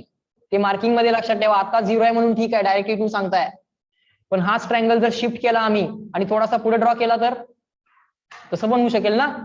म्हणजे 6 आणि 4 मध्ये ड्रॉ केला, जसं 0 आणि 2 मध्ये ड्रॉ केलाय तसं 4 आणि 6 मध्ये ड्रॉ करता येईल. पण लक्षात ठेवा दिस मार्किंग मायनस दिस मार्किंग म्हणजे बेस झाला, 1/2 झाला, बेस झाला इंटू हाईट. आता ह्या हाईट साठी काय करावं लागेल, दिस मार्किंग मायनस दिस मार्किंग. ही हाईट जी काय आहे ही हाईट कॅल्क्युलेट करायला दिस मार्किंग वाय वालं मार्किंग आणि हे वाय वालं मार्किंग 10 - 0 असा येते. किती आलं बघा उत्तर, पटपट पटपट कॅल्क्युलेट करा. आता ते बाहेरचं 1/2 ऍज इट इज, हा 1/2 आतला ऍज इट इज, हा 2 as it is, 10 as it is, 2 ला 2 कॅन्सल होत आहे, 10/2 5 येत आहे. So my answer is 5 ampere. So average value of current will B 5 ampere. आले का, कंटेन आलंय, किती आलंय, 5 आलं का. म्हणजे 0 to 10 आणि 10 to 2 याची ऍव्हरेज व्हॅल्यू काय आहे, 0 to 2 या टाइम साठी ऑन अन ऍव्हरेज व्हॅल्यू काय आली, 5 आली. या सगळ्याला रिप्लेस करायला तुम्ही 5 एम्पियरचा करंट वापरू शकला असता. आलं का लक्षात. ही आली तुमची ऍव्हरेज व्हॅल्यू.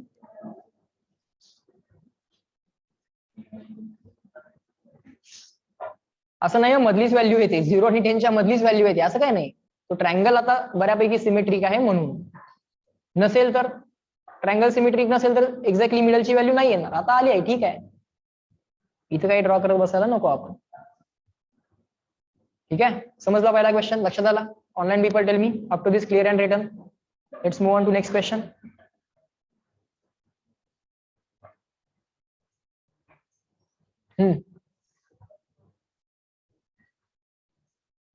झालं, गुड. ऍव्हरेज लक्षात यायला चालू झालंय. या चॅप्टर मध्ये कशा टाईपचा क्वेश्चन असू शकतो, 2 ऑप्शन आहेत तुमच्याकडे अल्जेब्रा पण आहे आणि जॉमेट्री पण आहे. अल्जेब्रा म्हणजे तुम्हाला काय करावं लागेल, हा current as a function of time म्हणजे या स्ट्रेट लाईनचं इक्वेशन तयार करावं लागेल. करता येते तुम्हाला. या पॉईंटचे कोऑर्डिनेट्स माहित असतील, या पॉईंटचे कोऑर्डिनेट्स माहित असतील, x1 y1 आणि x2 y2 माहित असतील तर लाईनचं इक्वेशन काय असते, y - y1 upon y1 - y2 is equal to x - x1 upon x1 - x2. तसं y म्हणजे कोण आहे, current. So I - I1 upon I1 - I2 is equal to x म्हणजे कोण आहे, time, t - t1 upon t1 - t2. हे equation लिहायचं आणि करंट साठी इक्वेशन अरेंज करायचं as a function of time. आलं का लक्षात? हे सगळं लेफ्टला राईटला क्रॉस मल्टिप्लाय वगैरे सगळं करून घ्यायचं. Current as a function of time काढायचा आणि मग त्या करंटचं इंटिग्रेशन करायचं 0 to 1. परत या स्ट्रेट लाईनचं इक्वेशन काढायचं, त्याचं इंटिग्रेशन करायचं 1 to 2. हे इंटिग्रेशन स्प्लिट करायचं, 0 to 2 वाला इंटिग्रेशन स्प्लिट करायचं, 0 to 1 आणि 1 to 2. समजतंय का? पण त्याच्यापेक्षा सोपं काय आहे? याचा अर्थ काय आहे? एरिया अंडर दी कर्व आहे की नाही? Y dx, integration y dx हा एरिया अंडर दी कर्व असतो. हे आपल्याला डायरेक्टली करता येतं, ते समजून घ्या. Instead of algebra go with the geometry. बर, आता पुढे या. Question number 2. Find average value of current. Find average value of current from t equal to 0 to t equal to 2 pi upon omega. अरे 2 pi upon omega म्हणजे कोण? Capital T.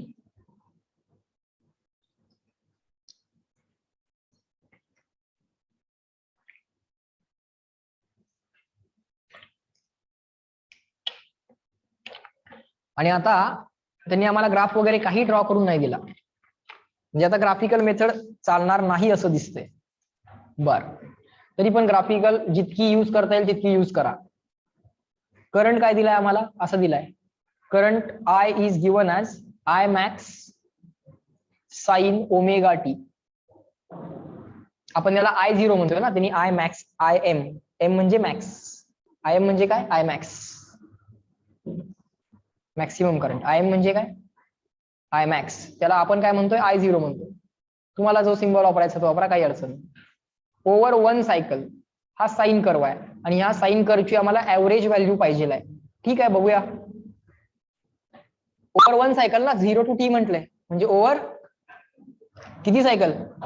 1 cycle की half cycle? Over complete cycle. Over complete 1 cycle आम्हाला sine फंक्शनची average value पाहिजे आहे. आणि sine function आहे I equal to IM sine omega T किंवा I0 साइन ओमेगा टी. आपण चला I0 घेऊयात. तुम्हाला IM पाहिजे असेल IM घ्या, मी आता सध्या तरी I0 असं घेतो. सो आपण असं घेऊयात, I0 sine omega T. Graph कसा येणार आहे? प्लस साइनचा मायनस साइनचा? Plus sine. हे 0 का 1 कुठनं चालू होणार? 0 प्लस 1 हा 0 बोलत राहा, मायनस 1 हा 0. बरोबर. टाइमच्या व्हॅल्यू सांगा. 0 इथं काय असेल टाइमची व्हॅल्यू? t/4. इथं किती असेल? t/2. इथं किती असेल? 3t/4. आणि इथं फायनली t. बरोबर. जर हा एरिया विचारात घेतला तर पॉझिटिव्ह घ्यायचा की निगेटिव्ह घ्यायचा? पॉझिटिव्ह हाफ सायकलचा एरिया. हा एरिया काय लिहावा लागेल? पॉझिटिव्ह लिहावा लागेल.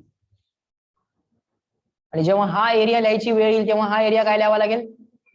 निगेटिव्ह लिहावा लागेल. लक्षात ठेवा, जर वेळ आलीच तर हा एरिया पॉझिटिव्ह लिहावा लागेल, हा एरिया निगेटिव्ह लिहावा लागेल. इथं काय लिहू?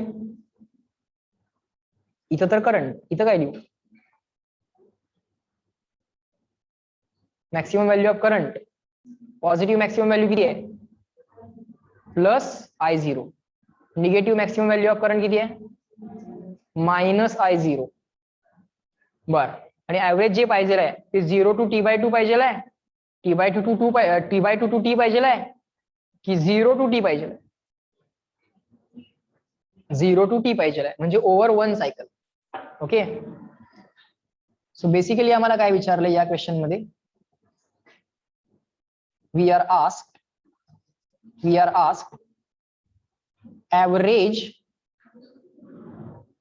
average of sine function.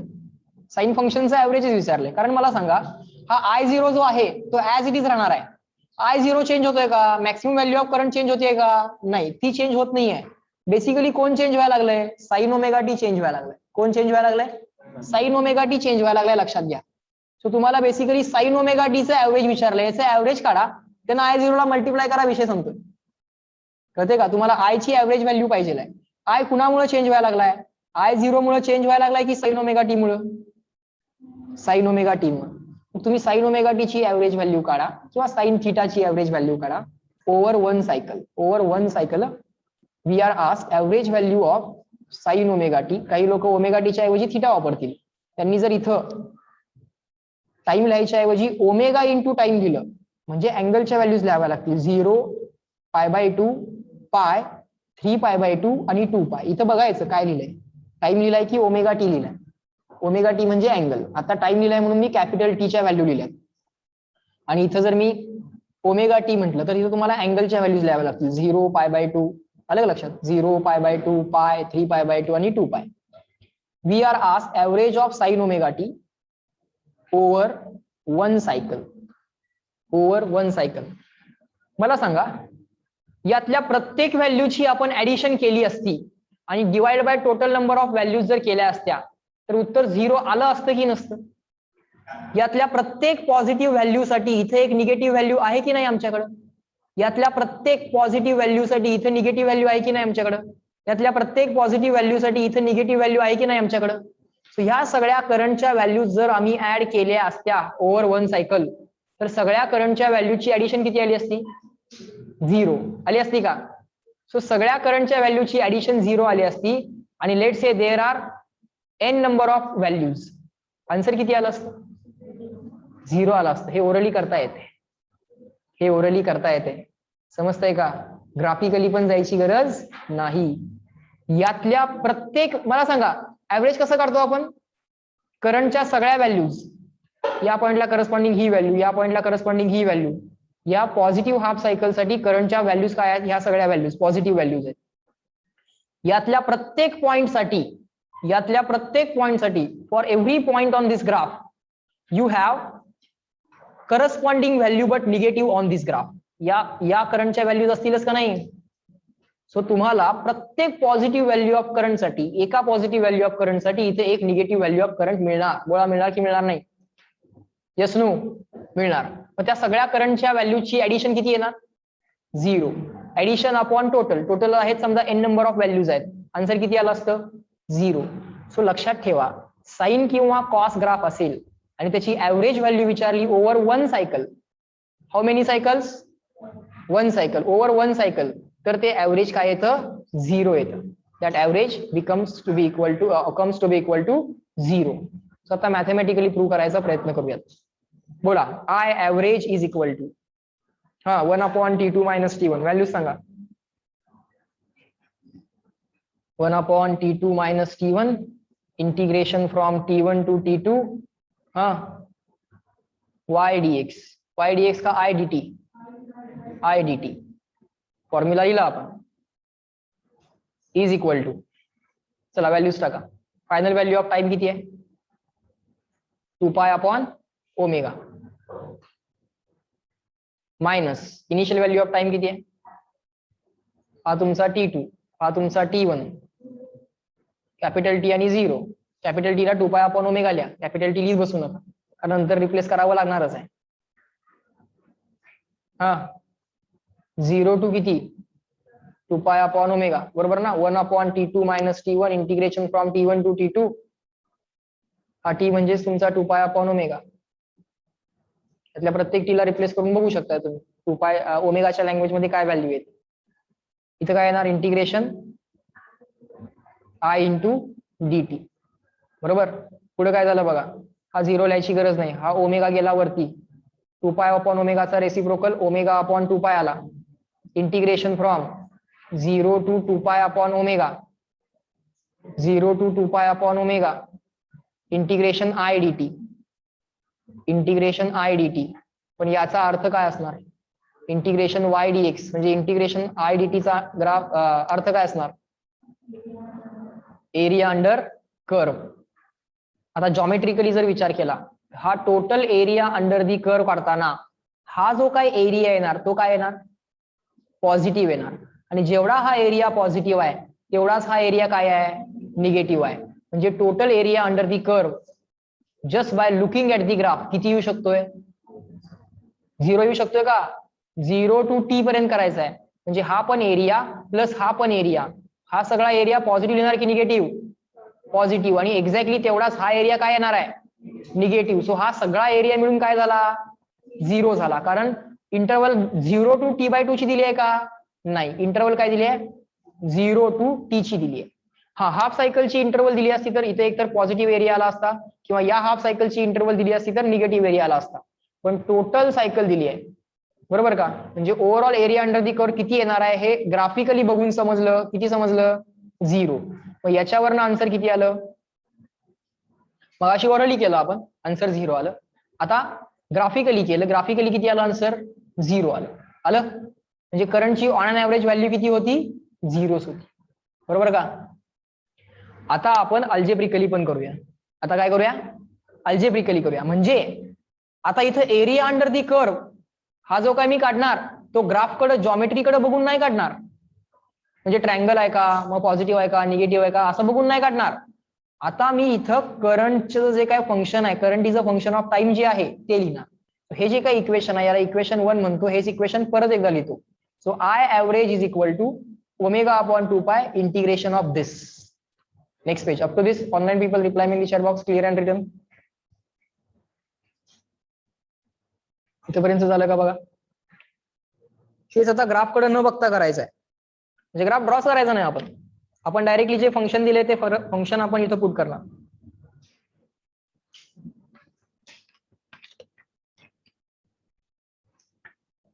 बघा हेच फंक्शन आपण इथं पुट करूया. काय होते बघूया तर. हा काय आलं होतं सांगू शकाल, वाय ऍव्हरेज नाही, वाय ऍव्हरेज नाही, आय ऍव्हरेज. जरा सांगा मला काय आलं होतं. I average is equal to omega वरती गेला होता, खाली काय होतं 2π integration from 0 to 2π upon omega, आणि करंटची व्हॅल्यू होती आय इंटू dt. आता माझं म्हणणं असं आहे की या करंटला त्यांनी जे काय फंक्शन दिलंय त्या फंक्शननं रिप्लेस करा. हा बोलत राहा. ओमेगा अपॉन 2π तुम्ही सांगायचंय 0 टू, ओके. करंटची व्हॅल्यू दिली आहे I0 sine omega T into dt. Constant इंटिग्रेशनच्या बाहेर आला तर चालेल तुम्हाला. सो ओमेगा अपॉन 2π I0 इंटिग्रेशनच्या बाहेर, इंटिग्रेशनच्या आत कोण शिल्लक राहिलं, sine omega T. Sine X DX चं इंटिग्रेशन काय आलं असतं, साइन एक्स डीएक्स चं इंटिग्रेशन काय आलं असतं, मायनस कॉस एक्स. मग साइन टी डीटी चं इंटिग्रेशन काय येणार, मायनस साइन, नाही मायनस कॉस टी. लिहा omega upon 2π as it is, हा I0 as it is. Sine T DT चं इंटिग्रेशन आलं असतं मायनस कॉस टी डीटी. नाही नुसतंच मायनस कॉस टी. बर ऍक्च्युली तिथं साइन टी आहे का, साइन ओमेगा टी आहे, ऍक्च्युली ओमेगा टी आहे. पण तुम्ही मनातल्या मनात याला काय अज्युम केलं, टी अज्युम केलं. शेषा लक्ष आहे का, काय केलं आपण, या ओमेगा टी ला टी अज्युम केलं. मग ज्याला टी अज्युम केले त्याच्या डेरिव्हेटिव्हनं काय करायचं असतंय, डिवाइड की मल्टिप्लाय, इंटिग्रेशन चालू आहे डिवाइड. ज्याला टी अज्युम केले त्याच्या डेरिव्हेटिव्हनं डिवाइड. बरं याचे लिमिट्स काय, 0 to 2π upon omega, 0 to 2π upon omega. समजतंय. बर होऊ दे व्यवस्थित, वेळ जाऊ दे इंटिग्रेशन मध्ये, काय अडचण नाही. एक इंटिग्रेशन करा, वेळ लागू दे. पण एकदा तुमच्या लक्षात, तुम्हाला उत्तर तर 0 आहे माहित आहे, तुम्ही परीक्षेमध्ये हे करत बसणार आहे का, नाही. But let us get convince that all the ways give the same answer. याच्यामुळे तुमचं लॉजिक, तुमचे फंडामेंटल्स क्लिअर होतील आणि तुमचं तुम्ही डायरेक्टली डिसिजन घेऊ शकाल क्वेश्चन कडे बघून. जॉमेट्रिकली डिसिजन घ्या, किंवा लॉजिक जसं मगाशी इम्प्लिमेंट केलं डायरेक्ट आन्सर लिहा, ओरली करा, किंवा जॉमेट्रीचा विचार करा एरिया कॅल्क्युलेट करून, किंवा जस्ट जे दिले ते सबस्टिट्यूट करत चला आणि उत्तर करा. आता आय ऍव्हरेज किती यायला लागलंय, हा ओमेगा इंटू I0. आता हा मायनस जो आहे तो ब्रॅकेटच्या बाहेर घेतो, हा मायनस ब्रॅकेटच्या बाहेर घेतो, ब्रॅकेटच्या आत आपल्याला त्रास देईल. सो मायनस ब्रॅकेटच्या बाहेर घेतला, 2π ऍज इट इज.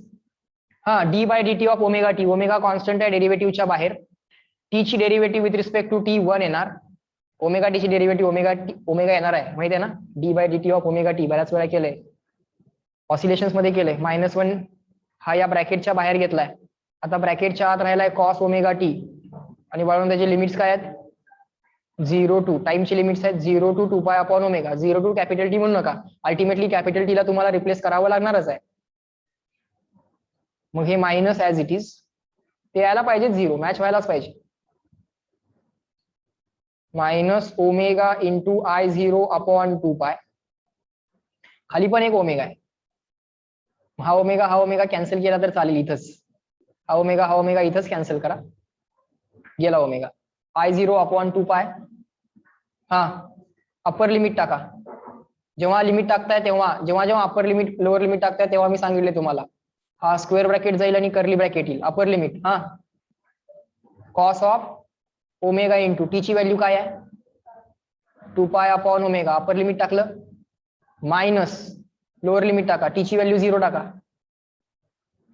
टी ची व्हॅल्यू 0 टाकली, 0 into omega 0, upper limit minus lower limit झालं, मायनस ऑफ I0 अपॉन 2 पाय, I0 म्हणजे maximum value of current, minus of I0 upon 2 पाय, कर्ली ब्रॅकेटच्या आत काय काय लागले बघा, टी ची व्हॅल्यू पहिल्यांदा टाकली होती 2 pi upon omega, omega as it is राहिलाय, टी ची व्हॅल्यू आहे 2 pi upon omega, minus upper limit झालं, मायनस लोअर लिमिट, टी ची व्हॅल्यू 0 इंटू ओमेगा 0, करा बरं ते किती यायला लागले, omega cancel, cos of 2 pi minus cos of 0, कोण सांगेल कॉस ऑफ 2 पाय किती असतो, कॉस 2 पाय म्हणजे 360 ना, अरे 360 आणि 0 दोन्ही सेमच अँगल आहेत ना, एक तर सेमच अँगल आणि तुम्ही त्यांच्या कॉस्टची सबट्रॅक्शन करायला लागले, आन्सर काय आला पाहिजे, कन्व्हिन्स, बोला yes no, everyone, online people also tell me, cos 2 pi किती येणार +1 मायनस कॉस 0 +1, झालं की 1 - 1 करून ते अल्टिमेटली 0 आलंच,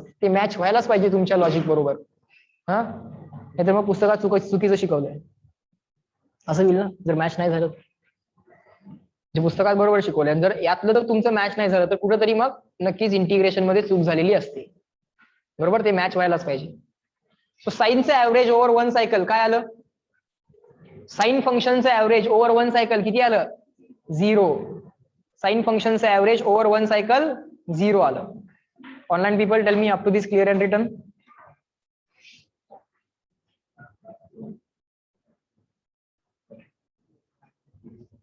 गुड.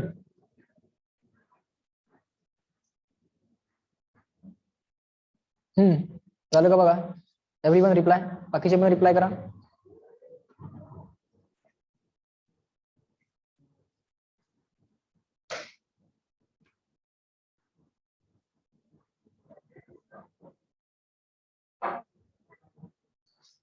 आले लक्षात,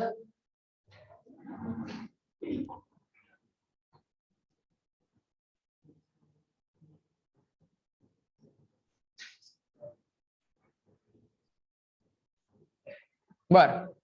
सो पुढे लिहा. सो इन शॉर्ट असं झालं का बघा, जर तुम्हाला असं फंक्शन दिलं I equal to I0 sine omega T आणि या करंटची ऍव्हरेज व्हॅल्यू ओव्हर 1 सायकल विचारली, तर ऍक्च्युली झालं असं, हा I0 तर ऍज इट इज आला, तुम्ही ऍक्च्युली कुणाची ऍव्हरेज व्हॅल्यू काढली, तुम्ही काय केलं, तुम्ही साइन ओमेगा टी ची ऍव्हरेज व्हॅल्यू काढली ओव्हर 1 सायकल आणि त्या ऍव्हरेज व्हॅल्यूनं तुम्ही I0 ला मल्टिप्लाय केलं, मग ती करंटची ऍव्हरेज व्हॅल्यू मिळाली. पण आता आमच्याकडे अशी नोटच जर अशी लिहिलेली जर असेल, काय साइन थिटाची म्हणजे sign omega T, sine theta म्हणा, साइन ओमेगा टी म्हणा, जे म्हणायचं ते म्हणा, असं असेल, किंवा कॉस थिटा असेल किंवा कॉस ओमेगा टी असेल, या लोकांची ऍव्हरेज व्हॅल्यू म्हणजे साइन थिटा किंवा sign omega T, cos theta किंवा कॉस ओमेगा टी, या फंक्शनची ऍव्हरेज व्हॅल्यू असं लिहा, फॉर दिस फंक्शन और दिस फंक्शन दी ऍव्हरेज व्हॅल्यू, ही नोटच लिहून ठेवा, दी ऍव्हरेज व्हॅल्यू ओव्हर 1 सायकल किती असते 0 असते, कारण एरिया अंडर कर्व तुम्ही कॅल्क्युलेट करून बघा, तसं साईनचा हा एरिया पॉझिटिव्ह झाला आणि तेवढाच एरिया निगेटिव्ह झाला, तसा कॉस्टचा जरी तुम्ही चेक करून बघितला, कॉस्टचा कुठनं चालू करायचा 0 की +1, कुठनं चालू करायचा? +1 +1 0 -1 0 +1. हा एरिया काय घेऊ मी? पॉझिटिव्ह. हा एरिया काय घेणार मी? पॉझिटिव्ह. आणि फायनली हा एरिया काय घेणार मी? निगेटिव्ह. बरोबर हे दोन पॉझिटिव्ह या निगेटिव्ह बरोबर मॅच होणारच, बरोबर का? आणि परत हा एरिया अंडर दी कर्व काय येणार? 0 येणार. समजतंय का? कारण एरिया अंडर दी कर्व जर 0 आला तर याला इक्विव्हॅलंट जो काय रेक्टँगल निघणार तो रेक्टँगल इथंच असणार ना, 0लाच असणार ना. इथला एरिया आणि रेक्टँगलचा एरिया मॅच व्हायला पाहिजे ना. ऍव्हरेज वाला रेक्टँगल करायचो आपण, आठवतंय का? पण इथला एरिया अंडर दी कर्व 0 आला तर लगेच समजून घ्यायचं की ऍव्हरेज त्या फंक्शनचं काय येणार? 0. जसं इथला एरिया अंडर दी कर्व 0 येतो हे लगेच दिसतंय, कारण हा रिजन पॉझिटिव्ह, हा रिजन निगेटिव्ह. आता कसं आहे, कंटिन्युअस पॉझिटिव्ह रिजन नाहीये तुमच्याकडे. इथं थोडा पॉझिटिव्ह आहे, इथं थोडा पॉझिटिव्ह आहे. हा तुमचा 0, हा तुमचा कॅपिटल T. समजतंय का सगळ्यांना? आणि हा तुमचा निगेटिव्ह वाला रिजन. हा एरिया निगेटिव्ह, हा पॉझिटिव्ह आणि पॉझिटिव्ह, हे दोन्ही पॉझिटिव्ह मिळून ह्या निगेटिव्हला काय करतील? कॅन्सल करतील. सो कॉस वालं पण function average on an average over 1 cycle किती येतं? 0च येतं. किती येतं? 0 येतं. बरोबर. मग मला सांगा, ओव्हर हाफ सायकल याची व्हॅल्यू 0 येणार आहे का? ओव्हर हाफ सायकल व्हॅल्यू 0 येणार आहे का? व्हॅल्यू 0 येणार नाही, म्हणजे व्हॅल्यू काहीतरी येणार. ओव्हर ही हाफ सायकल पण व्हॅल्यू काहीतरी येणार. ऍव्हरेज व्हॅल्यू निगेटिव्ह येणार.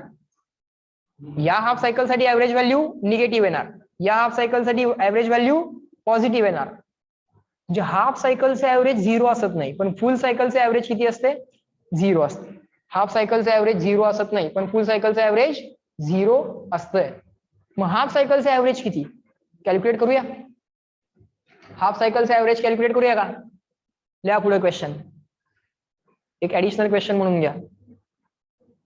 करंट घेऊयात आपण I = I0 sin ωt. Calculate the average. Calculate I average.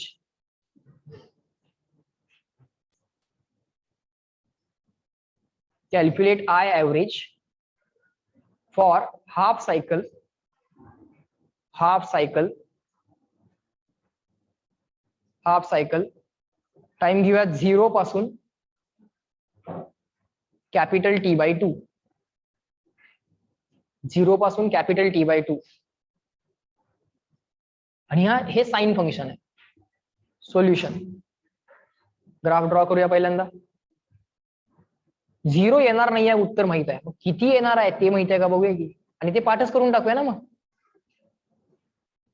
कुठली हाफ सायकल घ्यायला लागलोय? 0 to T/2 वाली घ्यायला लागलोय, बरोबर. इथं टाइमची व्हॅल्यू सांगा. T/4. इथं 3T/4. इथं T. हा झाला टाइम. आता 0 to T/2 ची काय करायला लागलोय आपण? ऍव्हरेज व्हॅल्यू घ्यायला लागलोय. म्हणजे हा एरिया अंडर दी कर्व काढायचा आणि डिवाइडेड बाय टाइम इंटरवल करायचं. ऍव्हरेज पटकन येतं. ऍव्हरेज काढणं फार सोपं आहे. काय करायचं असतं? Area under the curve divided by interval. Interval काय येणार? T/2 - 0. Area under the curve 0 आहे का? एरिया अंडर दी कर्व 0 आहे का? नाही. इंटरवल 0 किंवा इन्फिनिटी आहे का? नाही. इंटरवल पण 0 किंवा इन्फिनिटी नाही आहे. म्हणजे उत्तर काहीतरी येणार, फायनाइट उत्तर येणार. पण आता मला सांगा, समजा एक लिहू नका, पण समजा हे साइन फंक्शन आहे आणि इंटरवल देताना जर मी तुम्हाला हाफ टाइम इंटरवलच दिली, पण T/4 पासून 3T/4 दिली, तर मला सांगा आता total area under the curve किती येणार? याचा हे हाफ आहे का नाही? मला सांगा, ही हाफ टाइम इंटरवल आहे की नाही? 3T/4 - T/4 2T/4. अरे 2T/4 म्हणजे किती? T/2. म्हणजे हाफ इंटरवल आहे, पण ही हाफ सायकल नाही आहे. पॉझिटिव्ह हाफ सायकल पण नाही आहे, निगेटिव्ह हाफ सायकल पण नाही आहे. थोडी सायकल पॉझिटिव्ह आहे, थोडी सायकल निगेटिव्ह आहे. आता बाय सिमेट्री तुम्ही असं म्हणू शकता की नाही, हा एरिया त्याची व्हॅल्यू आणि हा एरिया त्याची व्हॅल्यू काय यायला पाहिजे? सेम यायला पाहिजे. बाय सिमेट्री ह्या व्हॅल्यू सेम यायला पाहिजेत. पण ही व्हॅल्यू काय येणार? पॉझिटिव्ह. आणि ही व्हॅल्यू काय येणार? निगेटिव्ह. सो ऍव्हरेज काढायला काय शिकवलंय? ऍव्हरेज काढायसाठी sir area under the curve upon interval. Area under the curve upon interval असंच होतं ना. फॉर्म्युला काय होता सांगा. 1/T2 - T1 integration of I dt फ्रॉम T1 to T2. अरे पण याचा अर्थ काय आहे. Area under the curve. म्हणूनच तर म्हणालो ना ऍव्हरेज काढताना काय करायचं असतं. Area under the curve upon interval. ऍव्हरेजचा फॉर्म्युला बोला. हा area under the curve upon interval. आलं का लक्षात. हा असणार तुमचा एरिया अंडर दी कर्व आणि ही असणार तुमची इंटरवल. इथं बघून कळते की ओरली करणार ना तुम्ही. इथं कशाला काय कॅल्क्युलेशन करणार आहे. इथं एरिया अंडर दी कर्व किती. Area under the curve this plus this किती येणार 0. बाय सिमेट्री ह्या व्हॅल्यूज एरियाच्या सेम असल्या पाहिजेत. ह्याला पॉझिटिव्ह लिहू आणि तेवढीच ही व्हॅल्यू निगेटिव्ह लिहू. दोन्ही एरिया ऍड केले ओव्हरऑल व्हॅल्यू सर निगेटिव्ह आली. एरिया अंडर दी कर्व 0 झाला. आता इंटरवल काय का असे ना ऍव्हरेज किती येणार 0. समजलं का. पण या केसमध्ये उत्तर 0 येणार नाहीये. मग आता 0 येणारे उत्तर तुम्ही काढू शकताय. Convince no issues. ते समजते तुम्हाला हे मला पण लक्षात आलं कारण ते तेवढं सोपं आहे. पण आता याचे ऍव्हरेज जर आम्ही पाठ करून गेलो तर काम होईल ना. याचे ऍव्हरेज जर आम्ही आधीच पाठ करून गेलो तर परीक्षेमध्ये आमचं काम थोडंसं सिंपल होईल. सो चला कॅल्क्युलेशन करूयात. काय ठरलंय आपलं. I average is equal to 1 upon बोलत राहा T2 - T1 integration from T1 to T2 I dt बर 0 to T/2 किंवा कम्प्लीट कुठल्याही कर्वचं इक्वेशन हेच आहे ना. सगळ्या टाइम साठी करंटचं इक्वेशन कायमच हे आहे ना. For all the times the value of current is this. असं काय सांगितलंय का 0 to T/2 साठी करंटचं हे इक्वेशन वापरा आणि T/2 to T साठी करंटचं वेगळं इक्वेशन वापरा असलं काय सांगितलंय का नाही. सो काही काळजी करायची गरज नाही. 0 to T/2 करंटचं हेच इक्वेशन घेणार. बर व्हॅल्यू सांगा. Final time T/2. गरज पडली तर टी ला 2π/ω ने रिप्लेस करणार. Initial time 0. Integration from 0 to capital T/2. लिख चला आता माझ्या बरोबर 0 to कॅपिटल T/2. करंटची value I0 sin ωt dt. आता नुसता इंटिग्रेशनचा गेम शिल्लक राहिलाय. करा तुम्ही पण करू शकताय. येईल तुमचं उत्तर. गरज पडली की टी ला कसं रिप्लेस करणार आहे 2π/ω ने. करा. हे T/2 होणार. T/2 चा रेसिप्रोकल 2/T झाला. Correct. So I average is equal to 2/T integration from 0 to T/2. I0 इंटिग्रेशनच्या बाहेर आलाय माझा. साइन ωt परत इंटिग्रेशनच्या आत राहिला. साइन t dt चं इंटिग्रेशन साइन x dx चं इंटिग्रेशन मायनस कॉस एक्स. मग साइन t dt चं इंटिग्रेशन मायनस कॉस टी. पण मनातल्या मनात ωt ला टी मानलंय. ज्याला टी मानलंय त्याच्या डेरिव्हेटिव्ह न डिवाइड करा sir. Bracket complete 0 to T/2 is equal to 2 times I0/T. मायनसला बाहेर घ्या तर तो आपल्याला त्रास देईल. सर मायनस साइन काय इन्व्हेंट केलंय एवढा त्रास होतो तर त्याचा.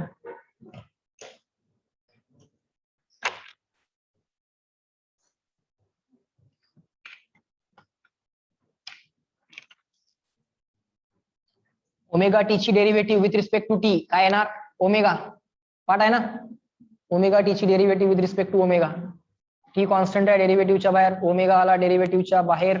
टी कॉन्स्टंट आहे नाही ओमेगा कॉन्स्टंट आहे डेरिव्हेटिव्हच्या बाहेर. टी ची derivative with respect to t 1. 1 न कशालाही मल्टिप्लाय करायची गरज नाही. मग सर 1 नंबर काय इन्व्हेंट केलाय असं प्रत्येक गोष्टी विचारायचं नाही. मायनसचा त्रास होतोय. मायनस कशाला इन्व्हेंट केलाय. 0 म्हणजे नथिंग. मग ती कशाला इन्व्हेंट केले.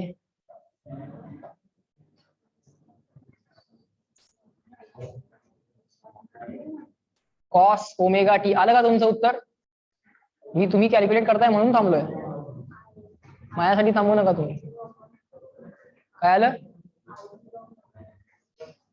I0/π. चुकले का बघ परत. या टी ला कसं रिप्लेस करूयात 2 pi upon omega into omega, सगळं करा करा करा ते पटपट पटपट करा. आता अप्पर लिमिट टाका. Cos of omega as it is टाइमला t/2. एकदा हा क्वेश्चन जाऊ दे आता खालनं. टाइमला 0 टाका. 0 इंटू ओमेगा 0. परत ओमेगाला 2 पाय अपॉन टी करावा लागणार आहे. माझा हा ओमेगा कॅन्सल व्हायला लागलाय. त्यानंतर माझा हा टू पण कॅन्सल व्हायला लागलाय. Minus I0/π. Up to this online people reply me in the chat box clear and written so that we can move on to next slide.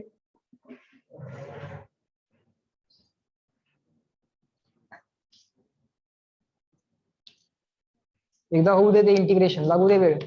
एक लेक्चर गेलं तरी चालेल, काय अडचण नाही.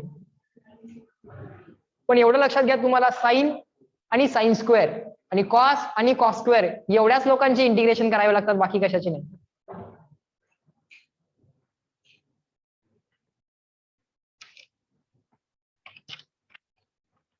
आणि साइनचं इंटिग्रेशन ओव्हर 1 सायकल सांगितलेलं आहे, 0 येते. ओव्हर हाफ सायकल आपण करायला लागलोय. साइनचं आणि कॉसचं ओव्हर 1 सायकल इंटिग्रेशन 0 येते. ओव्हर हाफ सायकल आता आपण करायला लागलोय. तेच कॉसचं पण येणार, तेच कॉसचं पण येणार. नेक्स्ट पेज वरती जातोय मी. इथं शिल्लक राहायला लागलाय minus I0/π. Right down I equal to minus I0/π. Answer final positive यायला पाहिजे. आन्सर फायनल पॉझिटिव्ह यायला पाहिजे. या मायनसचा काहीतरी ऍडजस्टमेंट व्हायलाच पाहिजे. का आन्सर पॉझिटिव्ह यायला पाहिजे? हा area under the curve. Area under the curve upon interval. Average काय असतं? Average is area under the curve upon interval. Area under the curve positive आहे, इंटरवल पॉझिटिव्ह आहे, आन्सर पॉझिटिव्हच यायला पाहिजे. होईल तो मायनस साइन ऍडजस्ट. हा, cos of omega into t/2. ओमेगाला रिप्लेस करा 2 पाय अपॉन टी न. Curly bracket. कॉस ऑफ ओमेगाला रिप्लेस केलं 2 पाय अपॉन टी न इंटू t/2 मायनस काय झालं, चुकले का काही? Into cos of 0. आले का तुमचं उत्तर? बर, चला जे माझ्याबरोबर कॅल्क्युलेट करतायत ते व्हेरीफाय करत चला. मला एकदा करूया सगळं इंटिग्रेशन, लक्षात येऊ दे. हा, टी ला टी, 2 ला 2 कॅन्सल, आन्सर आलं पाय. काय आन्सर आलं? पाय. हे एवढं सगळं पण करायची गरज नव्हती. हे ओमेगाला 2 पाय अपॉन टी न रिप्लेस केलं, टी ला t/2 न रिप्लेस केलं. मला सांगा, इकडे बघा, इकडे बघा, मला सांगा, ओमेगा टी म्हणजे अँगल, ओमेगा टी म्हणजे अँगल, कॅपिटल टी म्हणजे टाइम पिरियड, कॅपिटल t/2 म्हणजे हाफ टाइम, कॅपिटल t/2 म्हणजे काय? Half time. हाफ टाइमला करस्पॉन्डिंग किती अँगल यायला पाहिजे? Half angle. हाफ अँगल किती असला पाहिजे? 2 पायचा हाफ अँगल. हाफ अँगल म्हणजे काय? फुल अँगल म्हणजे किती? 2 पाय. मग हाफ अँगल किती? पाय. मग t/2 ला करस्पॉन्डिंग अँगल किती यायला पाहिजे होता? पाय यायला पाहिजे होता की नाही? डायरेक्टली लिहू शकता की नाही? मला सांगा, हा पॉईंट समजला का? मी परीक्षेमध्ये त्याच्यामध्ये पण वेळ घालवू नका. मग इंटिग्रेशन करायची वेळ आली तर इथं t/4 असेल, t/4 ला करस्पॉन्डिंग 1/4 अँगल किती येणार? π/2 90 येणार. समजतंय का? t/4 ला म्हणजे 1/4 टाइमला करस्पॉन्डिंग 1/4 अँगल, 1/4 अँगल किती येणार? π/2 किंवा 90. बरोबर. सो तसंही चालेल, काही अडचण नाही. या सगळ्या गोष्टी तेव्हा समजतात जेव्हा एकदा ते इंटिग्रेशन हाताखालनं जातं. हा, minus I0 upon pi, cos pi, cos pi -1. हा minus as it is, cos 0 plus 1, cos 0 plus 1, minus minus minus minus plus नाही, मायनस मायनस -2 होणार इथं. बघा ना मी काय म्हणतोय, -1 -1 -1 -1 -2. हा I0 ऍज इट इज -2. आता समजून घ्या, हा I0 तर ऍज इट इज तो गप्प बसलाय, हा मायनस मायनस प्लस झाला. सो आन्सर असं आलं का बघा.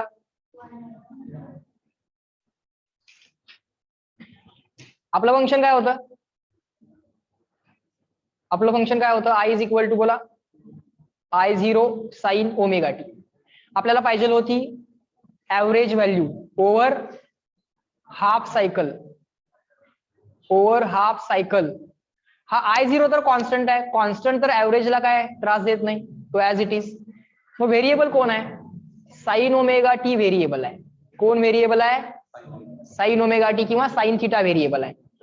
याची ऍव्हरेज व्हॅल्यू पाहिजे आहे ओव्हर हाफ सायकल. याची ऍव्हरेज व्हॅल्यू पाहिजे आहे ओव्हर हाफ सायकल. काय आलंय आपलं उत्तर? I0 तर ऍज इट इज आलाय, I0 तर ऍज इट इज आलाय, आणि इथं त्याला मल्टिप्लाय व्हायला काय आलेलं आहे? 2/π. म्हणजे साईनची किंवा कॉसची over half cycle average value किती असते? अरे किती आले उत्तर? या साईनची ऍव्हरेज व्हॅल्यू किती आली? 2/π. या साईनच्या ऍव्हरेज व्हॅल्यूनं या I0 या कॉन्स्टंट व्हॅल्यूला मल्टिप्लाय केलं आणि मग करंटची ऍव्हरेज व्हॅल्यू मिळाली. समजलं का? सो आन्सर आलं तुमचं 2I0/π. मान्य आहे मला, हे पाठ पण करायचंय तुम्ही. Average value of current over half cycle, मग तो साईनचा करंट असेल किंवा कॉसचा करंट असेल. साईनवाला करंट असेल I0 साइन ओमेगा टी, किंवा कॉसवाला करंट असेल I0 कॉस ओमेगा टी. त्या करंटची ऍव्हरेज व्हॅल्यू किती आली? 2I0/π आली. अरे पण साईनची average value over half cycle काय आली? 2/π आली. I0 तर करंट वाला आहे ना, इथं चेक करा ऍव्हरेज व्हॅल्यू कशी आली. I0 तर ऍज इट इज आहे, मग ह्या साईनचे ऍव्हरेज काय आले? 2/π. ओव्हर वन सायकल ऍव्हरेज काय होतं साईनचं? 0. ओव्हर वन सायकल कॉसचं ऍव्हरेज काय होतं? 0. ओव्हर हाफ सायकल साईनचं ऍव्हरेज काय? 2/π. ओव्हर हाफ सायकल कॉसचं ऍव्हरेज काय? 2/π. समजलं का?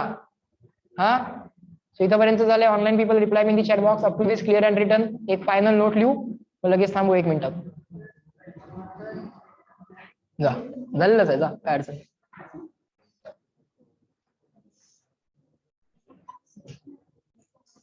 Online people please reply in the chat box up to this clear and return. एक लास्ट नोट लिहायची आहे फक्त, त्यानंतर थांबूया. लिहायचं अजून, थांबा. तसं लक्ष आहे का बघ, त्याला वाटलं लेक्चर झालं.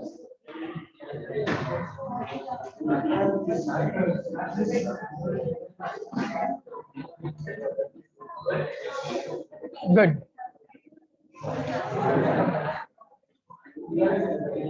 लिहा, फायनल नोट लिहा. लिहा. चार्ट तयार करा, चार्ट तयार करा. साइन थीटा किंवा sign omega T, cos theta किंवा कॉस ओमेगा टी. इथं लिहा ऍव्हरेज ओव्हर फुल सायकल. इथं लिहा average over half cycle. Average over फुल सायकल किती शिकवलंय? 0. कॉस्टचं पण 0. ओव्हर हाफ सायकल ऍव्हरेज काय आलं होतं? 2/π. इथं पण काय येणार? 2/π. मग आता डायरेक्टली लिहू शकला असता तुम्ही.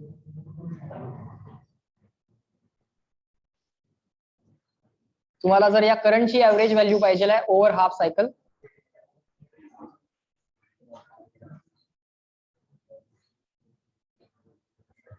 हाफ म्हणजे 1/2. I0 ऍज इट इज राहील कॉन्स्टंट असल्यामुळं. फक्त साइन ओमेगा टी ची ऍव्हरेज व्हॅल्यू लागेल तुम्हाला ओव्हर हाफ सायकल. सो आता तुम्ही हे इथून पुढे ओरली कराल.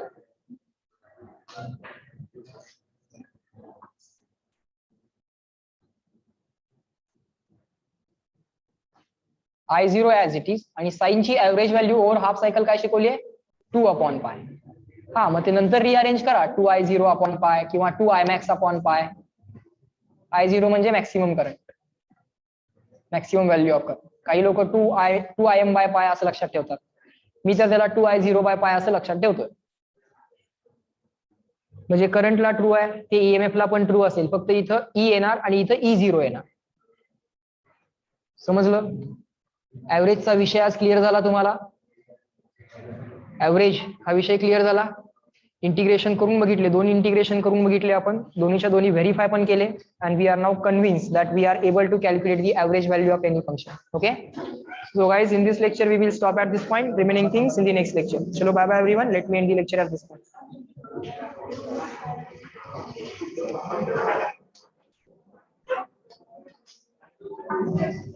Yes, you can leave the meeting now. Yes.